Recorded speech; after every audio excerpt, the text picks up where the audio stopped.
د ټیکنیکل احمدزي یوټیوب چینل مینوالو او لیدونکو ښه راغلاست. په دې هیله چې روغ جوړ خوښ او خوشحاله وئ. خوښ یم چې نن یو ځل بیا درته یوه ښکلې او معلوماتي ویډیو حاضروم.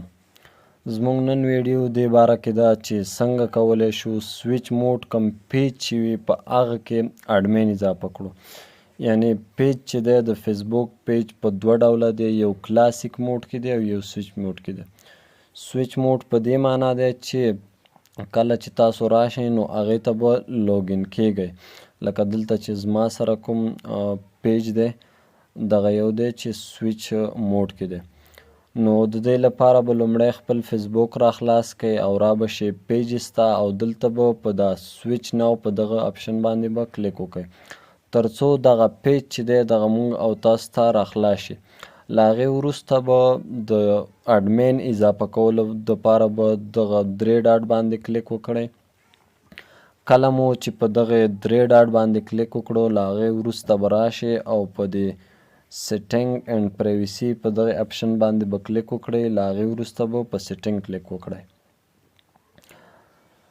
کله چې دغسې یوه صفحه تاسو ته را خلاص شوه له هغې وروسته به تاسو په پیج سیټینګ باندې کلیک وکړئ. پیج سیټینګ باندې چې کله کلیک وکړو نو دلته تاسو کولی شئ دغه پبلیک پوسټ او بلاکینګ پیج انټیګینګ پریویسي د هر څه نیم تاسو کولی شئ دغه ځای نه یو پیج ته چینج کړئ.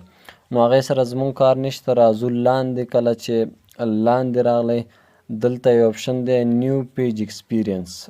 دغه یو اپشن دی دې کې به تاسو پیج اکسس په دغه یو باندې به کلیک وکړئ تر څو مونږ او تاسو یو اډمین خپل پیج ته چې دی هغه اډ کړو.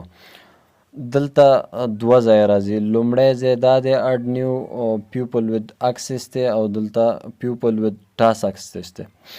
لومړی دغه یو اپشن دلته چې کوم دی پیپل ود فیسبوک اکسس دا به چې دی له دغه ځای نه تاسو اډمین ور اډ کولی شئ او لاندې پیپل ود ټاسک اکسس هغلته تاسو کولی شئ هغه د یو ایډیټر په حیث یا د ټاسک اکسسر په حیث باندې ور اډ کړئ. زه غواړم اډمین ور اډ کړم نو د دې لپاره به په دغه ځای باندې کلیک وکړم. له هغې وروسته به تاسو راشئ په دغه نیکسټ کوم اپشن چې دی په دغه نیکسټ اپشن باندې به کلیک وکړئ. له هغې وروسته به دلته دغه نوم چې دی دغه سرچ کوئ ورته. په دغه ځای باندې زه کلیک کوم او هغه نوم چې کوم زه غواړم کوم آی ډي چې زه غواړم ور اډ یې کړمه د اډمین په صفت باندې هغه دلته ورته سرچ کې ورکوم.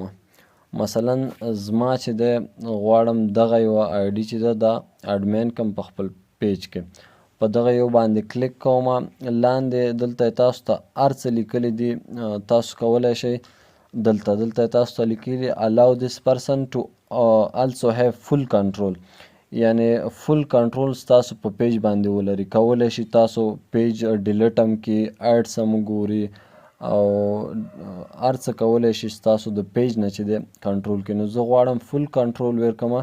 په دغه یو اپشن باندې به کلیک وکړئ او لاندې په ګیو اکسس باندې به کلیک وکړئ. له هغې وروسته به دلته خپل د آی ډي چې کوم پاسورډ دی هغه به دلته ورته ورکړئ. زه د خپل آی ډي پاسورډ دلته ورکوم ورته.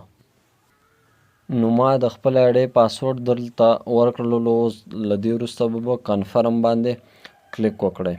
کنفرم باندې چې کلیک وکړو نو دغسې اپشن تاسو ته راځي. دلته یې لیکلي انوایټ ایکسپایر ان 31 ډیز. که غواړئ چې دغه انوایټیشن لرې کړئ نو درې ډاټ باندې به کلیک کړئ او دا لاندې چې کوم د کینسل انوایټ اپشن دی له دغه ځای څخه تاسو کولی شئ دغه انوایټ چې دی دا کینسل هم کړئ. یعنی هغه کس ته به دغه انوایټیشن چې دی دا نه ځي. دا وه زموږ د نن ورځې ویډیو. هیله ده چې ویډیو مو خوښه شوې. د بیا او د داسې ښکلي ویډیو لپاره در سره ټیکنیکل احمدزي یوټیوب چینل سبسکرایب